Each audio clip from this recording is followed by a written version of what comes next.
Intestinal health problems may be inflammatory or non-inflammatory. In this lesson, we will be discussing the disorders that are non-inflammatory in origin. Non-inflammatory intestinal problems often cause rectal bleeding, changing bowel patterns, and abdominal pain. If it is not diagnosed and managed early, some intestinal problems can lead to inadequate absorption of vital nutrients and therefore affect the need for nutrition and elimination. Common non-inflammatory disorders of the GI system include Irritable Bowel Syndrome, aka IBS, hernias, colon cancer, ostomies, and intestinal obstruction. This image provides a view of common causes of lower GI bleed. Okay, so we're going to talk about irritable bowel syndrome, also known as spastic colon, nervous colon, or mucus colon. IBS is chronic or recurrent diarrhea. They'll have constipation and/or abdominal pain and bloating. It begins in young adulthood and continues throughout life. It may be the result of an environmental, immunologic, genetic, hormonal, and/or stress factors. There are no actual pathophysiological bowel change in IBS, but there is microscopic inflammatory changes recently found due to bacterial overgrowth and subsequent infection. It may be triggered by caffeinated or carbonated beverages or dairy. Oftentimes, people with IBS have small bowel bacterial overgrowth, which causes bloating and abdominal distension. Patients often report anxiety related to the fear of not being close to a bathroom during their flare-ups. Abdominal pain is relieved by defecation or falling asleep. Abdominal pain is associated with stool frequency or consistency changes. There is a sensation of incomplete evacuation. They will have presence of mucus with stool. Most common symptoms is pain in the left lower quadrant of the abdomen. They may have probiotics that are used to reduce the bacteria and symptoms, such as Xifaxan. There's also an antibiotic that works locally, and it works to relieve the symptoms of bloating. We have muscarinic, which is a receptor antagonistic. It's a new treatment. It inhibits GI motility. Historically used for overactive bladder, but starting to be used for IBS and diarrhea too. Muscarinic receptor antagonists inhibit intestinal motility. It has not yet been approved by the FDA for IBS. For pain, we may use Elavil. You want to avoid problem stimulants, such as have the patients avoid caffeine, alcohol, eggs, wheat products, sorbitol, fructose, milk, and milk products, or offending foods that may include caffeine, alcohol, eggs, wheat, sorbitol, fructose, dairy products. You want to have them keep a food diary to track their trigger foods. You want to have them add dietary fiber in bulk and take in 30 to 40 grams of fiber daily. Medications are for the predominant symptoms, such as constipation or diarrhea. They may have lubiprostone. This is for women only. It doesn't work for men, and we don't know why. It increases intestinal chloride without affecting sodium and potassium concentrations. You want to have them take it with food and water. For constipation, they can have bulk-forming laxatives such as Metamucil or lubiprostone for women only. Then there is loperamide, which is Imodium, or a bulking agent, and Lotronix. You want to use cautiously because it can be associated with life-threatening bowel complications. So it's used for diarrhea. Then we have rifaximin. This is used for traveler's diarrhea. The antibiotic is not usually systemically absorbed. It just stays in the GI tract. Then we have antidepressants, such as tricyclic antidepressants, SSRIs. People aren't usually prescribed these for IBS, but if you have depression and you go on these, then it makes the IBS better. They may even encourage acupuncture, herbs, and/or stress reduction. Okay, I'm going to talk a little bit about herniations. This is the weakness in the abdominal muscle wall through which a segment of the bowel or other abdominal structure protrudes. There are different types. There's an indirect inguinal, that's the most common, the direct inguinal, the femoral, the umbilical, and the incisional hernias. It's reducible versus irreducible. Any hernia that does not reduce needs immediate surgical evaluation. We also have strangulated, and that's when the blood supply to the herniated segment of the bowel is cut off by pressure from the hernial ring. It can lead to necrosis of the bowel and bowel perforation. Clinical manifestations include abdominal distension, nausea, vomiting, pain, fever, and tachycardia. Anything contributing to increased intra-abdominal pressure, such as obesity, pregnancy, and lifting heavy objects, can cause this. Other causes can be abdominal distension, ascites, and coughing. You want to inspect a patient from lying and standing positions. They may have absent bowel sounds that can indicate obstruction and strangulation, which is a medical emergency. Hernias are never forcible, reduced. That maneuver could cause strangulation in the intestine, and it can also cause rupture. A non-surgical procedure is truss, but then we have the surgical management, which is typically done laparoscopic. We have the hernioplasty, and the surgeon reinforces the weakened outside abdominal wall with a mesh patch. Post-op, you want to have the patient avoid coughing, encourage the deep breathing and ambulation, and have lifting restrictions. These are the most common. Hernias can actually protrude through the abdominal wall, the diaphragm, or through other structures in the abdominal cavity. The indirect inguinal is a sac of guts from the peritoneum that pushes downward into the inguinal canal. In men, these can be large and descend onto the scrotum. Most common type overall, and most common in men, because the hernia follows the tract that develops when the testes descend before birth. Direct pass through a weak point in the abdominal wall occur more often in older adults.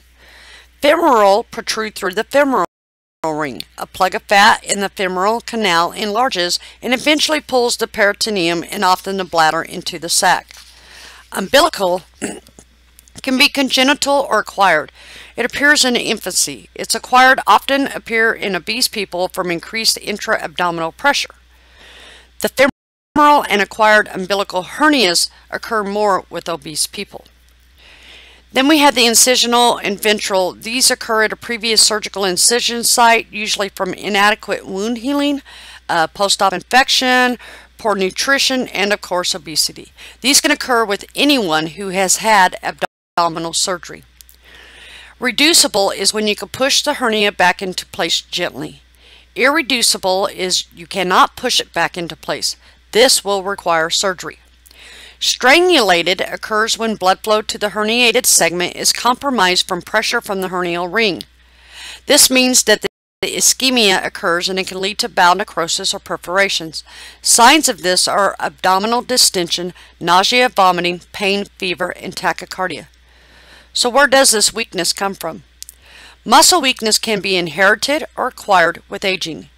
Increased intra-abdominal pressure results from pregnancy, obesity, abdominal distension, ascites, lifting heavy objects, and coughing. It is important to be assessed for the standing up and lying down because if the hernia is reducible, it may disappear when the patient is lying flat. APNs and physicians do this exam for a hernia in the groin.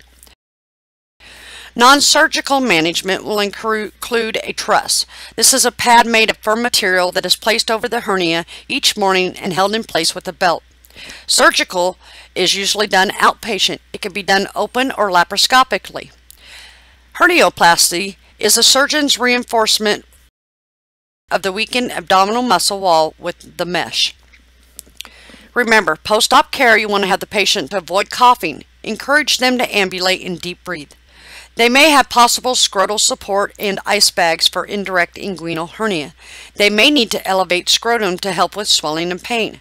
You want to make sure to monitor urine output. It is not abnormal if it is difficult for them to pee. Encourage men to stand. Call the physician for fever, chills, wound drainage, redness, increasing incisional pain. Make sure they keep the incision clean with soap and water and keep it dry. You want to encourage them to have no heavy lifting or straining for several weeks. Okay, we're going to talk about colorectal cancer. This is the cancer of the colon and the rectum. In the United States, it's one of the most common malignancies. Adenocarcinomas arise from the granular epithelial tissue of the colon. Tumor suppressor genes are deactivated, and oncogenes are activated that alter colonic mucosa. They cause the colonic mucosa to make polyps that can turn into malignancies. 2/3 of tumors are in the rectosigmoid region.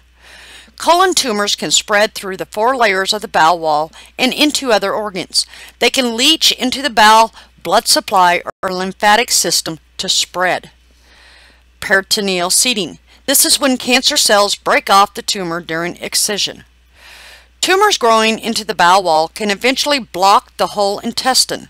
As the tumors grow, they place more pressure on surrounding areas, which becomes symptomatic and mask what's going on in the intestine. Most are adenocarcinomas. Metastasize by direct extension or through the blood lymph or by peritoneal seeding. Liver is the most frequent site of metastasis, but it can spread to the lungs, the brain, the bones, and the adrenal glands. Complications include bowel obstruction, perforation, peritonitis, abscesses, fistulas to the bladder or the vagina, and can cause frank bleeding.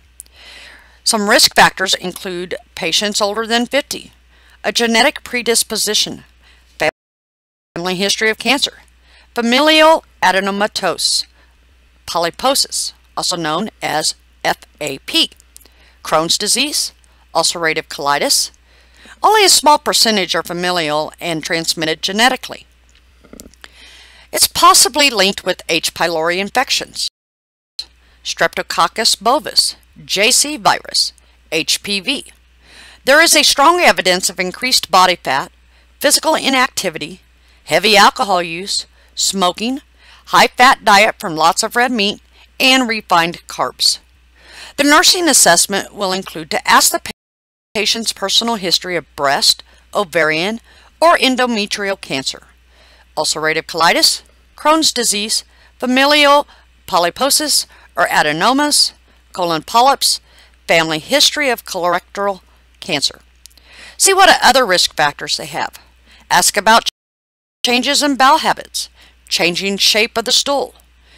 Do they have abdominal fullness or distension? Have they had weight loss or fatigue? The physical assessment will depend on the location of the tumor. They have rectal bleeding, they may have anemia, they may have a change in stool consistency or shape. Stools may be dark red or bright red. Tumors in the transverse or descending colon may cause obstruction, which manifest as pain, cramping, or incomplete evacuations. Tumors in the rectosigmoid colon are associated with hematochezia, thus passage of red blood via the rectum. You also want to look for abdominal distension, visible peristaltic waves, high-pitched bowel sounds, or absence of a bowel sounds if there is a full obstruction. The APN or doctor does the digital rectal exam. This type of cancer, like any, invokes fear among the patient and family. Fear of the disease process, fear of pain, fear of dying, fear of paying for treatment, fear of surgery, and possible ostomy. There is just a lot of fear. So diagnostics can include to make sure that they is usually a colonoscopy, but you want to make sure they avoid aspirin, vitamin C, red meat 48 hours prior to the occult blood test, or you can actually get a false positive. They use air-bearing enemas to get the view of the polyps and small lesions. They may do a CT and an MRI to assess for metastasis. You had the sigmoidoscopy. This provides visualization of lower colon. Tissue samples can actually be biopsied. Then you, of course, the colonoscopies. These provide views of entire large intestine from the ileocecal valve to the rectum.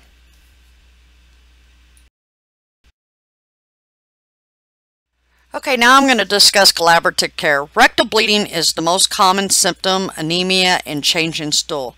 They may have hematochezia, which is the passage of red blood via the rectum, like we discussed, and is noted in tumors in the rectosigmoid colon. H&H are decreased as a result of the bleeding. They may be positive for stool for occult blood. Remember how to instruct patients to obtain stools for the occult blood. They may have a CEA test that could be elevated but is not specific. The diagnostic test is usually colonoscopy. BA may also be done. And then the treatment will depend on the stage. So let's review the stages. Stage 1, the tumor invades to the muscle layer. Stage 2, invades to other organs or perforates into the peritoneum. Stage 3, the tumor invasion and up to 4 lymph nodes. Stage 4 is any tumor invasion and many lymph nodes with distant metastasis. Surgical resection we want if the tumor is excised without peritoneal seeding and with clean margins. Colon resection is the removal of the colon and regional lymph nodes. They may have a colectomy, that's colon removal, that's done with colostomy. They may have an abdominal peritoneal resection. This is done with rectal tumors. Sigmoid colon, rectum, and anus are removed. They may have a colostomy. This is a surgical opening of the colon onto the surface of the abdomen. Chemo may be recommended for stage 2 and 3, which is usually Folfox 5, fluorouracil, leucovorin, oxaliplatin, and is used for metastatic CRC. Then we have Avastin. That is an anti-angiogenesis drug. It reduces blood flow to tumors, starving them out. Then we have the Erbitux, and this blocks factors that promote cancer cell growth. And then we have intrahepatic arterial chemo that can be given to patients with liver metastasis. Okay, so let's do a brief review of ostomy, which is the surgical creation of an opening of an area in the intestine onto the surface of the abdomen. So remember regular pre-op teaching, and then also include the ostomy care before they actually have the surgery, and warn them about possible sexual dysfunction and incontinence from nerve damage. Make sure they know what to expect. You want to also make sure that they may have bowel prep to minimize infection risk. And then, of course, we have the op procedures. We have the colon resection. That's where they cut out the bad part and splice the 2 ends back together. We had the ostomy formation, such as a loop stoma. They bring the loop of the colon to the skin surface and suture it to the abdominal wall, usually performed with transverse colon and usually temporary. Then we have the end stoma, and this is usually for descending or sigmoid colon when the ostomy is going to be permanent. They bring the proximal end of the bowel up to the skin surface. Then we have a double barrel stoma. They bring both the proximal and distal ends up to the surface. The proximal stoma, closest to the patient's head, is functional and eliminates stool. The distal part kicks out some mucus and is non-functioning, and is also called a mucus fistula. It is the most least common. So remember post-op care. After surgery, teach the patient to avoid heavy lifting and straining on defecation, to avoid gas-producing foods and carbonated drinks. The stoma continues to shrink for 6 to 8 weeks. You want to measure the stoma 1 time a week. You want to have them wash it with soap and water before applying their appliance. You want to teach them crackers, toast, and yogurt can help prevent gas. You want to let them know they'll return from surgery with a clear pouch so that you can see the stoma, or a Vaseline gauze dressing over the stoma to keep it moist. The appliance is the actual ostomy pouch system. The stoma may be a little edematous and may have a little bleeding immediately after surgery. When it starts to function, there may be a buildup of gas within the GI tract that will be evacuated, so the pouch may need to be emptied frequently. Empty it when it is about 1/3 to 1/2 full. Stool from the ostomy from the ascending colon is liquid. From transfer colon, pasty. Descending colon, formed. It is a more solid stool. Often in stoma care, there is a skin prep step that is at the beginning.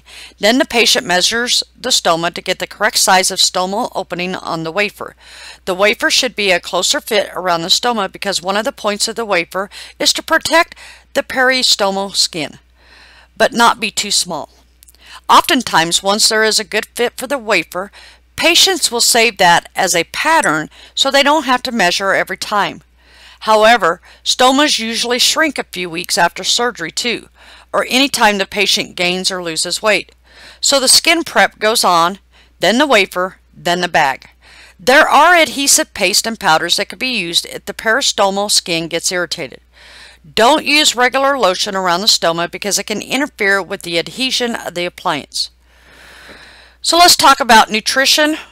Flatus patrol, such as broccoli, beans, spicy foods, onions, Brussels sprouts, cabbage, cauliflower, cucumbers, mushrooms, peas, chewing gum, beer, smoking, and skipping meals. Need to eliminate these. Crackers, toast, and yogurt can help prevent gas. Some of the odor offenders are asparagus, broccoli, cabbage, turnips, eggs, fish, garlic. Odor neutralizers are the buttermilk, cranberry juice, parsley, and yogurt. You can also put a charcoal filter, pouch deodorizer, or breath mint inside the pouch to help with the odor. Colostomy pouch system is called an appliance. Have them report signs of ischemia and necrosis, unusual bleeding, mucocutaneous separation. It should start functioning within 2 to 4 days, and you want to involve the patient as soon as possible in their care. Okay, so we're going to talk about intestinal obstruction. There's partial or complete, mechanical or non-mechanical. Mechanical, the bowel is physically blocked by problems outside the intestine in the bowel wall in the intestinal lumen. Non-mechanical obstruction or paralytic ileus does not involve a physical obstruction in or outside the intestine. Peristalsis is decreased or absent as a result of neuromuscular disturbance. Obstruction high in the small intestine causes a loss of gastric hydrochloride, which can lead to metabolic alkalosis. Obstruction at the end of the small intestine and lower in the intestinal tract causes loss of alkaline fluids, which can lead to metabolic acidosis. Review causes of mechanical obstruction on page 1254 of your textbook. In both types of obstruction, peristalsis increases in an effort to move contents along. This stimulates secretions, which then leads to additional distension. The bowel then becomes edematous, and increased capillary permeability results. Plasma leaking into the peritoneal cavity and fluid trapped up in the intestinal lumen decreases the absorption of fluid and electrolytes into the vascular space. Reduced blood volume and electrolyte imbalances occur. Hypovolemia ranges from mild to extreme. So for an obstruction in the small bowel, you're looking for distension with fluid and gas in the small intestine with the absence of gas in the colon. X-ray findings can be normal when strangulated obstruction exists in small intestine. Hiccups are common in all types of obstruction. Obstipation is the no passage of stool. Bowel sounds will be high-pitched in early obstruction along with cramping. Abdominal distension will be noted. Vomiting may be present. You want to check H&H, creatinine, and BUN. It could be elevated due to dehydration. The serum sodium chloride and potassium are reduced due to fluid loss and electrolyte loss. Blood gases will be altered. Diagnostic studies include a flat plate, upright abdominal X-ray, and a CT scan. If it is partial and there is no evidence of strangulation, non-surgical management is best. Patient is NPO and decompress the intestinal tract. Replace electrolytes and fluids. Surgical management can include exploratory laparotomy or MIS. Salem sumps like an NG, but they have a pigtail on the end that vents the tube and keeps it from sucking at the stomach mucosa. Okay, now we're going to review abdominal trauma. Intra-abdominal pressure monitoring will be included in this. Normal is usually 0 to 5. If it is higher than the CVP, the inferior vena cava and other abdominal vessels are compressed, and it can lead to impaired venous return with increased risk of DVT and PEs. If left untreated, they have a risk of sepsis or MODS, multi-organ dysfunction syndrome, and even death. Half of it occur from motor vehicle crashes. Trauma is the leading cause of death in young adults. Check your ABCs. Focus on the risk of hemorrhage, shock, and peritonitis. Their mental status. Check their vital signs, skin perfusion. The most reliable clinical guide is assessing hypovolemic shock. Check colon sign. That'll be ecchymosis around the umbilicus. Check the Turner sign. There is ecchymosis on either flank. It may indicate retroperitoneal bleeding into the abdominal wall. There could be injury to the spleen if it's present in many people with left lower rib fractures. The liver injury is common with right lower rib fractures. Check the Kerr sign. That's the left shoulder pain resulting from diaphragmatic irritation. Indicates a splenic injury. So care that's going to be provided is usually an abdominal ultrasound, diagnostic peritoneal lavage, a CT. For emergency care, you're going to have IVs, usually 2 large bore. You want to monitor labs such as ABG, CBCs, electrolytes, BUN, liver function, coagulation studies. An NG may be placed unless contraindicated. You're going to check their mental status, their vital signs, their clinical findings, rebound tenderness, skin temperature, bowel sounds, urine output, and make sure the IV is patent. Now I'm going to talk about polyps and hemorrhoids. For polyps in the intestinal tract, they're small growths covered with mucosa and attached to the surface of the intestine. Most are benign. They are significant because some have the potential to become malignant. FAP and HNPCC are inherited syndromes characterized by progressive development of colorectal adenomas. Usually there are no symptoms but can cause rectal bleeding, intestinal obstruction, or intussusception. Hemorrhoids are unnaturally swollen or distended veins in the anorectal region. Increased intra-abdominal pressure causes elevated systemic and portovenous pressure, which is transmitted to the anorectal veins. It can be internal or external. It's caused by an increased abdominal pressure such as pregnancy, constipation, obesity, heart failure, prolonged sitting or standing, and strenuous exercise and weightlifting. So for hemorrhoid prevention, you want to prevent constipation. Interventions can include cold packs with tepid sitz baths 3 to 4 times a day, topical anesthetics such as xylocaine. Have them use moist cloths instead of toilet paper. For surgical management, they may have ultrasound coagulation, a rubber band ligation, circular stapling, and laser-assisted or simple resection of the hemorrhoids. Someone should be with the patient for the first BM post-surgery. I want to talk about Malabsorption Syndrome. It's associated with a variety of disorders and intestinal surgical procedures. It interferes with the ability to absorb nutrients and is a result of a generalized flattening of the mucosa of the small intestine. With various disorders, physiologic mechanisms limit absorption of the nutrients because one or more of these abnormalities occur, such as bile salt deficiencies, enzyme deficiencies, presence of bacteria, disruption of the mucosal lining of the small intestine, altered lymphatic and vascular circulation, and or decrease in the gastric or intestinal surface area. Some of the clinical manifestations can include various disorders that limit absorption of nutrients, unintentional weight loss, bloating or flatus, purpura, anemia, bone pain, or even edema. Interventions for most malabsorption syndromes focus on for the patient to avoid substances that aggravate malabsorption, for them to have nutrient supplements, water-soluble vitamins, fat-soluble vitamins, minerals, and pancreatic enzymes. This concludes the lesson of Care of Patients with GI Alterations Part 4. If you have any questions related to this lesson content, contact the instructor.